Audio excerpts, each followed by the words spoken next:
Bienvenue sur Vox Africa. Nous sommes aujourd'hui à Kinshasa pour la 5e édition du forum Sultani Makutano.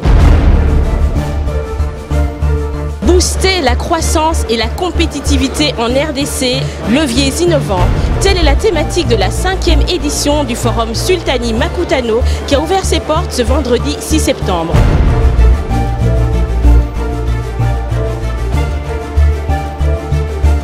C'est en présence de 5 chefs d'État en exercice et honoraires, dont parmi eux le président de la République démocratique du Congo, Félix Tshilombo Tshisekedi, et le président du Niger, Mamadou Issoufou, devant un parterre d'invités composé de chefs d'entreprise, de politiques, de membres diplomatiques, de médias nationaux et internationaux. Dans son discours, le président Félix Tshilombo Tshisekedi a félicité ce cadre d'échange de haut niveau imaginé par Nicole Soulou entre les pouvoirs publics, le privé et la société civile, et n'a pas caché son ambition de réveiller ce géant qu'est le Congo en partageant sa vision d'avenir pour la relance de la compétitivité de la RDC. Mon ambition est d'œuvrer pour l'émergence de plusieurs millionnaires congolais, ainsi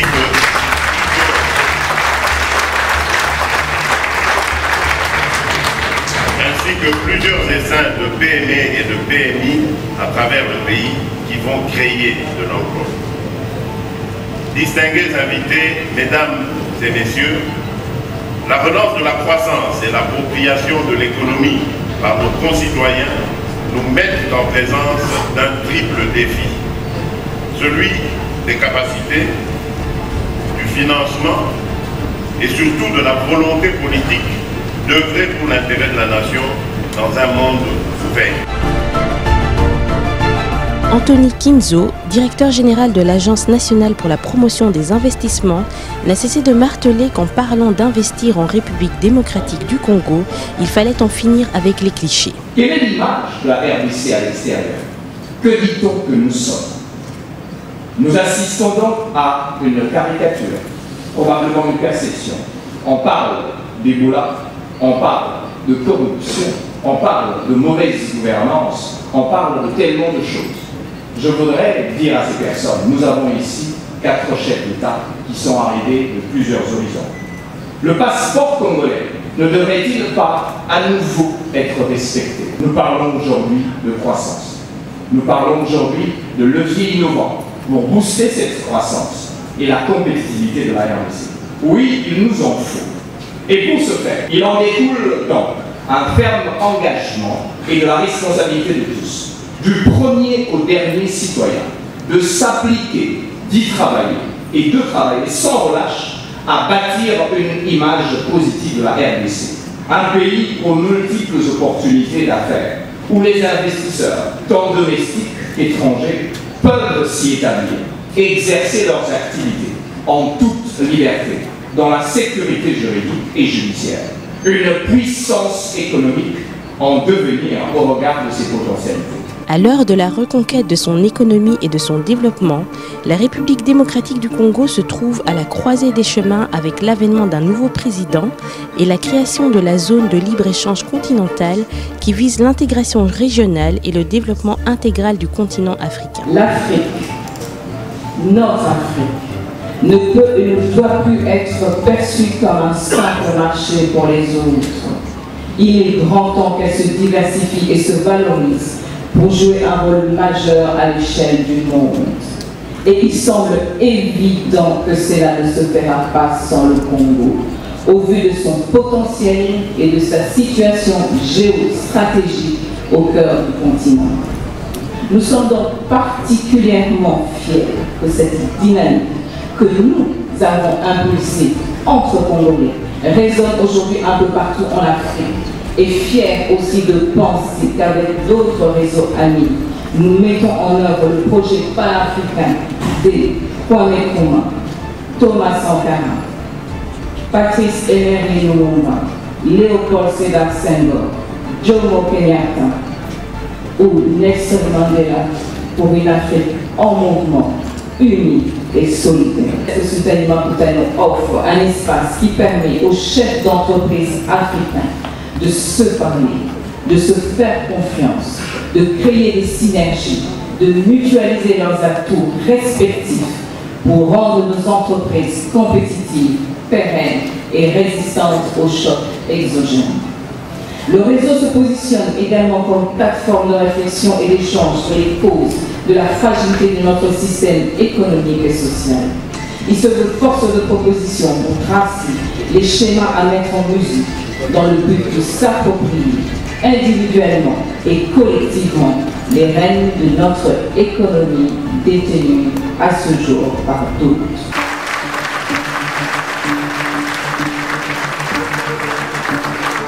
En parlant de leviers innovants, le premier pari de cette 5e édition du Makutano est clair.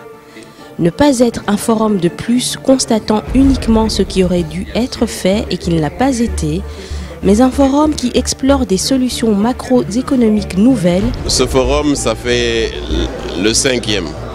Vous vous rendez compte que chaque année, on arrive enfin à mettre ensemble les secteurs publics, le monde des affaires et, comme on dit en général, la société civile. Parce qu'un des problèmes de ce pays, c'est qu'on prend souvent au niveau de l'État des décisions sans faire le vrai diagnostic de ceux qui vivent la réalité, c'est le monde des affaires. Et l'importance de Makutano, c'est de faire ce network. Et cette année-ci, vous avez vu, le chef de l'État lui-même est venu, un autre chef d'État en activité, deux autres. Ça veut dire qu'enfin, le message de Makutano dit que le développement ne peut pas se faire sans le secteur privé, sans un dialogue constructif. Et enfin, en train de passer, et c'est l'importance de cet événement. On se rend compte aujourd'hui qu'il est temps de penser au-delà des revenus que peuvent faire rentrer les mines. Mais c'est obligatoire, je viens de le dire. Les mines, d'abord, sont épuisables. 2, c'est une illusion qui amène tout le monde à regarder tous ces pauvres qui meurent dans l'artisanat. On a mal géré nos mines, on n'a pas civilisé. On aurait dû faire, je m'excuse, comme Houphouët-Boigny, quand il est arrivé au pouvoir, il a dit en Côte d'Ivoire, occupons-nous d'abord de développer ce qui est sur le sol, c'est-à-dire l'agriculture, avant de s'occuper du sous-sol. Ça aurait dû, on a inversé dans ce pays la priorité, mais c'est normal, parce que c'est les étrangers. Ils ont fait les mines à l'époque, avant la colonie, maintenant ce n'était pas pour nous. C'est normal. Maintenant, reprenons en main notre destin.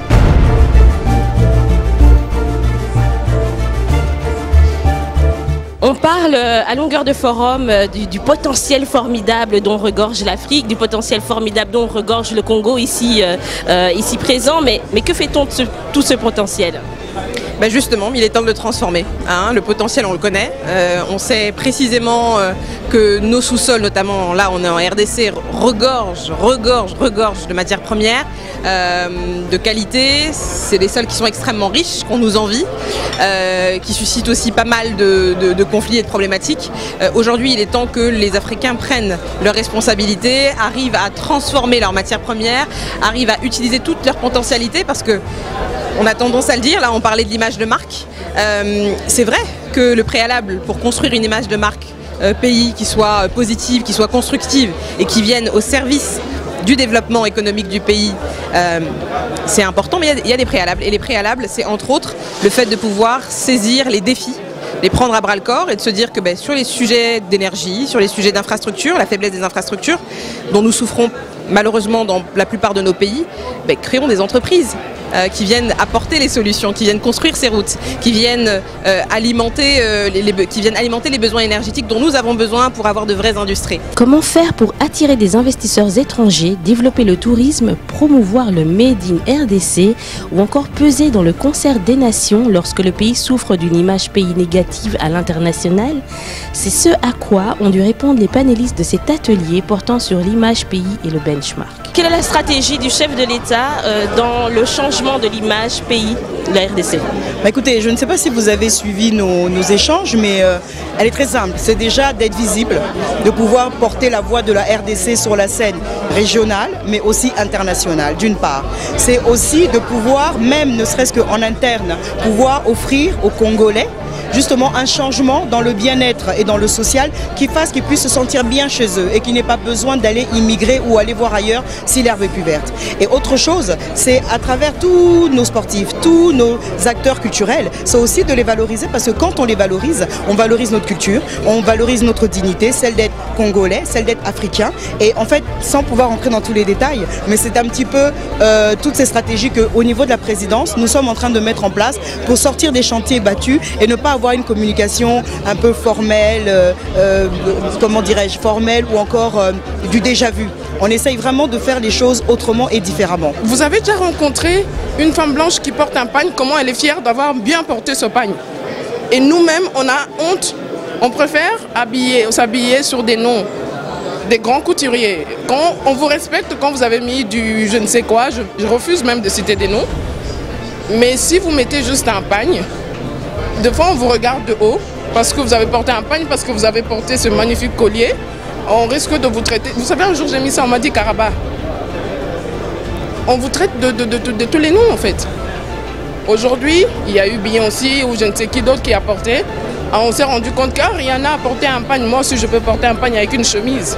Mais pourquoi il faut qu'eux le fassent pour que nous le voyions? L'Afrique doit se prendre en main, c'est-à-dire ne plus attendre que les autres parlent d'elle, mais parler d'elle-même. Je veux dire, on ne peut pas mieux parler de soi, on ne peut pas laisser quelqu'un d'autre parler de nous. Nous sommes les principaux acteurs, dont nous devons parler de nous, montrer nos atouts et en finir avec les complexes. Mais utiliser nos propres médias. Ne plus se tourner vers des médias qui n'ont rien à faire de nous et qui sont là pour ramasser de l'argent, comme je le dis. Il faut tout simplement qu'on parle de nous. Et personne d'autre ne doit le faire à notre place. On parle du potentiel humain dont regorge la RDC, donc des jeunes et des femmes. Comment sont-ils mis à contribution, oui, pour pouvoir servir cette image pays? Alors déjà, ils sont mis à contribution parce que le chef de l'État, je ne sais pas si vous avez remarqué, le gouvernement qui vient d'être mis en place a quand même presque 20% de représentation féminine, ce qui ne s'est jamais vu en RDC. Au-delà de la représentation, maintenant, si vous rentrez à l'intérieur même des différents postes que ces femmes occupent, vous verrez que pour la première fois, le ministère du genre a été élevé au ministère d'État. Donc c'est pour vous dire déjà la prise en considération du chef de l'État par rapport à ces questions de femmes. Et moi-même qui vous parle, je suis une femme et je suis sa directrice de communication, mais je ne suis pas la seule au niveau de son équipe. Nous sommes plusieurs. C'est pour vous dire que cette politique ou cette dynamique, que ce soit pour les femmes ou pour les jeunes, il ne faut pas seulement dire, il faut faire. Et c'est ce qu'il est en train de faire. En ce qui concerne les jeunes, il a voulu qu'il y ait un ministère de la formation professionnelle. Parce qu'on s'est bien rendu compte justement qu'investir dans l'homme, c'est la chose la plus importante. Parce qu'aujourd'hui, c'est le capital humain qui détermine tout le reste. Et que la formation, mais aussi l'éducation, mais aussi l'encadrement au niveau des structures étatiques de ce que nous, en tant que Congolais, nous pouvons attendre d'un État, c'est-à-dire la paix, c'est-à-dire la justice, c'est-à-dire la liberté d'expression. Mais tout ça, c'est ce qu'on est en train de faire et ça va profiter aussi bien aux femmes qu'aux jeunes. Je pense que pendant 60 ans, on a trop laissé les politiques et on a trop parlé de politique. Les politiques doivent comprendre que tout est lié aujourd'hui. Que plus l'image du continent est bien, mieux ils se portent. Moins ils sont ridicules et plus ils sont respectés. Alors à partir du moment où vous voulez être bien perçu, vous devez écarter un peu les débats politiques pour vous concentrer sur les débats économiques et montrer les atouts que vous avez. Or jusqu'à maintenant, on est dans la réaction plutôt que dans l'action. On réagit quand on nous attaque. Peut-être on doit construire sa respectabilité et les politiques doivent construire cette respectabilité. L'une des richesses de la République démocratique du Congo, c'est son capital humain. Aujourd'hui, la République démocratique du Congo figure parmi les pays à faible revenu ayant une mortalité maternelle et infantile très élevée, cela s'expliquant par différents facteurs comme la faiblesse des mécanismes d'assurance et de mutualisation, ainsi que par une offre de santé déficitaire. Il est donc primordial qu'une synergie entre les acteurs privés et l'État s'établisse pour renforcer la couverture de la population. L'État ne sait pas tout faire. L'État a besoin de partenaires privés. Parce que tout d'abord, que nous, dans le privé, nous avons l'expertise. Dans le privé, nous avons l'investissement dans la technologie. Parce que la santé, au XXIe siècle, c'est beaucoup de technologie. Et malheureusement, on a fait un constat parce que c'est que la santé en RDC est organisée de façon très mosaïque. C'est que nous avons parlé de récrotrauma. C'est quoi récrotrauma? En fait, tout simplement, c'est que madame, vous devez savoir que Au jour d'aujourd'hui, les premières causes de mortalité dans le monde, ce sont les maladies cardiovasculaires et des cancers. Mais en RDC, d'ici 10 ans, la première cause, ça sera un accident. C'est-à-dire qu'un accident de la route, un accident de voie publique. Et là, ça nécessiterait maintenant d'avoir un groupe d'hôpitaux organisés qui puissent permettre de tout réguler. Et c'est ce qui fait que Recotrauma, ce que nous proposons dans ce panel de santé, de mettre en application, et nous allons nous faire aider par les assureurs, par des financiers pour essayer de financer. Ça, c'est vraiment du concret pour ce Makutano 5 que je tiens à féliciter. Est-ce qu'à votre niveau, vous avez pu identifier les besoins en matière de santé ici au Congo? Oui, effectivement. Par rapport au Congo, je pense qu'il faut d'abord commencer par les basiques. Donc il faut revoir un peu la formation parce qu'on se rend compte qu'il y a beaucoup à faire à ce niveau-là. La science évolue, le Congo doit évoluer aussi en matière de sciences. C'est là, comme je prends toujours l'exemple du docteur Tatete, avec la chirurgie vasculaire minimale invasive, on est venu pour réapprendre une autre façon, une autre moyen de soigner les varices. Donc je pense qu'il faut du renouveau parce que la science évolue. Et ça peut être possible que si la diaspora, les gens qui ont été formés ailleurs, reviennent pour former les personnels qui sont restés sur place. La question de la santé est une question économique et financière et pas uniquement sociale. D'abord être patriote, d'accord? Et voir les problèmes de santé comme un problème multisectoriel. Ça signifie qu'il faut des routes par exemple, qu'il faut la bonne gouvernance, il faut produire en Afrique, il faut produire dans les pays. Il faut donc des bonnes écoles pour ça, des ingénieurs demain, que nos scanners, pourquoi pas, avec tout ce que nous avons comme, disons, ressources, pourquoi nous ne pourrions pas produire ce dont nous avons besoin pour les utiliser dans les systèmes de santé. C'est un appel à chaque citoyen, à chaque Africain, ici nous sommes au Congo, à chaque Congolais de pouvoir faire quelque chose dans son secteur pour arriver à ce que ce dont on a besoin puisse être disponible. L'école, surtout la formation et la bonne formation en matière de santé, nos universités, pour produire des bons médecins, des bonnes infirmières, des kinés, etc. Nos physiciens médicaux. Donc il faut tout cela que nous mettions un cap sur une bonne formation de tout ce qui y entre en jeu pour pouvoir en fait produire des soins et des soins de qualité.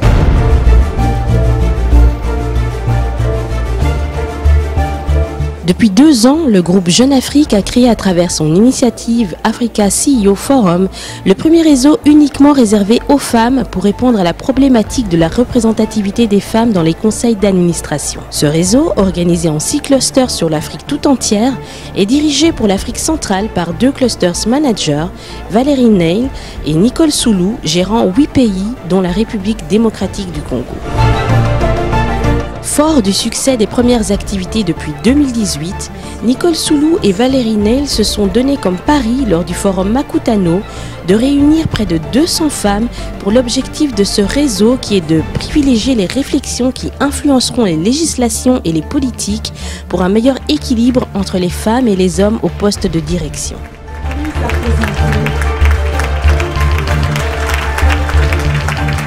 C'est dans une salle en pleine effervescence, galvanisée par la présence de la présidente honoraire du Libéria, Ellen Johnson Sirleaf, dont le parcours et la ténacité en font un exemple de leadership, que se sont exprimés tour à tour la première dame Denise Nyakeru Tshisekedi, la présidente de l'Assemblée nationale Janine Mabunda et la philanthrope Noéla Koursaris. Je suis venue pas seulement pour partager mon message de Malaika, je suis venue supporter Makutano.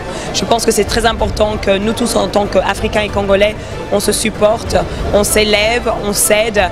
Et pour moi, c'est un honneur d'être ici, de voir autant de personnes qui sont venues du monde entier et des personnes qui vivent au Congo, qui connaissent la réalité, qui connaissent les solutions du pays et qu'on puisse échanger et apprendre. En étant ici, j'apprends tous les jours. Et avant tout, c'est d'élever Makutano, c'est pas Malaika. Pour moi, je suis venue en tant qu'observateur et aussi de venir parler. Et Makutano, 5 years, congratulations Makutano et Nicole. Ce moment uniquement réservé aux femmes fut également l'occasion pour Raïssa Malou, physicienne et initiatrice de la Semaine de la Science, d'annoncer le lancement des premières bourses de recherche dans les STEM pour des femmes. L'autre chose dont je suis particulièrement fière, c'est cette annonce de la bourse des recherches pour pour les femmes dans les STEM, donc sciences, technologies, ingénierie et mathématiques, qui est une bourse Sultani Makutano et Investing in People ASBL. Vous savez que nous organisons tous les ans la semaine de la science et des technologies, donc la 7e édition aura lieu l'année prochaine. Ce que l'on a absolument voulu, c'est de pouvoir soutenir ces femmes qui vont dans les STEM, pas seulement au niveau des études, mais de leur permettre d'aller le plus loin possible, jusqu'au niveau de la recherche. Et ces femmes, elles ont besoin d'un appui, elles ont besoin de modèles, elles ont besoin de fonds à leur disposition, et je suis très heureuse qu'on ait pu mettre en place ces bourses, qu'on ait pu les lancer, les présenter ici au Sultani Makutano. Et c'est lors de la 7e édition qu'on va présenter les premières bénéficiaires de la bourse Recherche Femmes STEM Sultani Makutano Investing in People. Qu'on s'aime ou qu'on s'aime pas, qu'on se haïsse ou pas, l'Afrique doit s'unir. Pendant 2 jours, plus de 1000 participants, dont 5 présidents de la République en exercice honoraires ou représentés, 650 chefs d'entreprise, 250 invités issus de 30 pays ont partagé des moments d'une rare intensité. Et ce, sans compter les 350 participants du Sultani Makutano Foyof qui s'est tenu en parallèle de la 2e journée. Lors des 32 sessions animées par quelques 30 modérateurs et enrichies de l'expertise de plus de 100 panélistes, le forum Sultani Makutano a consolidé son ambition de devenir une rencontre panafricaine de premier plan et l'endroit où l'Afrique se rencontre. J'ai parlé de ça à mes pairs africains, je les ai invités du haut de la tribune à venir ici. Je crois que c'est une très belle vitrine, un très bel événement qui est à encourager et moi je m'inscris là-dedans, je l'encouragerai. Je suis comblé. Je suis comblé d'avoir écouté la jeunesse congolaise. Je suis comblé d'avoir écouté la femme congolaise. Je suis comblé d'avoir écouté le président congolais. Et cela me donne la conviction, comme celle du président Macky Sall, que quelque chose est en train de bouger en Afrique. L'Afrique est en train de vouloir gagner son pari pour l'émergence. Ces genres de forums doivent être multipliés dans presque tous les pays africains. Et puis commencer à mettre en avant d'autres valeurs économiques de nos différents pays. Parce que je l'ai dit, un pays comme la RDC est connu pour le minier. Aujourd'hui, on parle de l'agriculture. Donc un pays comme la Côte d'Ivoire qui est connu de l'agriculture doit organiser des forums sur le minier, doit organiser des forums sur d'autres types d'économies pour que nos pays africains puissent rentrer dans une diversification.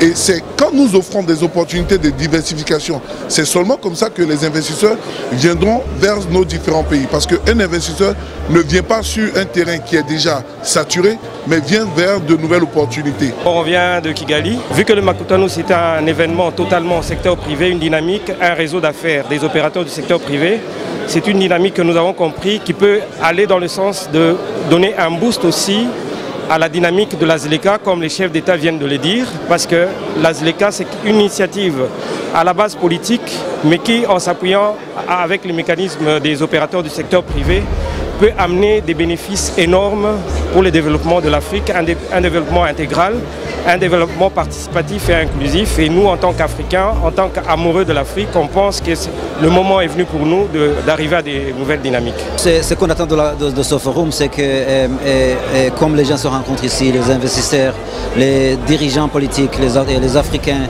les businessmen, tout ce qu'on attend de ce forum, c'est que les gens comprennent, comme le président du Niger vient de le dire, que par exemple le niveau de l'industrialisation est très bas en Afrique.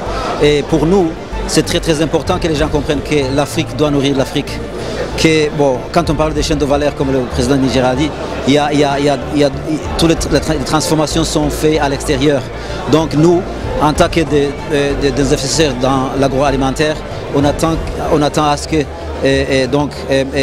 tout le monde comprenne que ce secteur d'industrialisation est vraiment crucial pour le développement de l'Afrique. Les Congolais ne se retrouvent pas ensemble pour discuter du problème et de l'avenir de leur pays. Alors je trouve que non seulement je parviens aussi à rencontrer des jeunes gens avec beaucoup d'expertise dont on a besoin, donc c'est une façon aussi de recruter. De deux, on rencontre des gens qui seraient probablement dans l'avenir des investisseurs dans notre société. Et donc, le forum est très important pour nous de pouvoir communiquer et partager les expériences. Cette année, une place plus grande encore était laissée à la jeunesse pour s'exprimer, pour échanger et pour apprendre de leurs aînés à travers la journée Makutano Foyof qui s'est déroulée en parallèle de la deuxième journée du Makutano. Une journée ponctuée de panels et de discussions, de sessions de networking, sans oublier de ponts faits avec le Makutano 5. Linda Kabombo, l'une des organisatrices de cette journée, nous en dit plus. Au sein de Makutano pour jeunes, on a essayé aussi de répondre aux questions que tous ces jeunes se posaient sur Makutano, c'est quoi l'initiative de Makutano. Donc Makutano pour jeunes est juste venu créer le pont entre les jeunes entrepreneurs et les CEO de Makutano. C'est très important pour moi de rencontrer le gouverneur de la Banque centrale, les différents ministres que je peux atteindre directement, tous les autres bailleurs de fonds que je peux atteindre directement. C'est déjà d'abord un grand avantage pour le réseautage. Ensuite, c'est finalement écouter pour de vrai le président parler de ses intentions en termes de soutien aux jeunes entrepreneurs et voir dans quelle mesure également inciter certaines réactions ou certaines orientations par rapport à nous, les jeunes entrepreneurs. La soirée de gala est une tradition qui d'année en année devient l'un des points de mire de l'événement avec la vision de l'Afrique de demain de Nicole Soulou. Une soirée haute en couleurs, ponctuée par des prestations d'artistes congolais, mais également ivoiriens comme les humoristes Michel Gouhou et Digbe Cravate, venus tout droit d'Abidjan.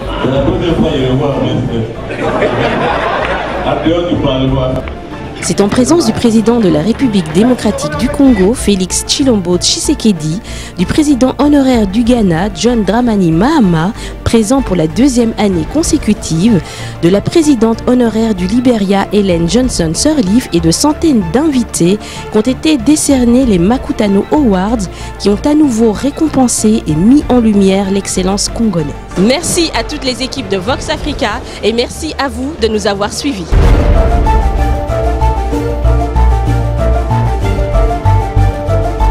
Oui, c'est une fierté. Je suis comblé. C'est une réappropriation collective. Il ne faut pas seulement dire, il faut faire. Un travail de nous tous en tant qu'Africains. À Kigali, de la Côte d'Ivoire, notre Afrique, montrer nos atouts. C'est un honneur d'être ici. Nous, dans le privé, nous avons l'expertise. Le développement ne peut pas se faire sans le secteur privé.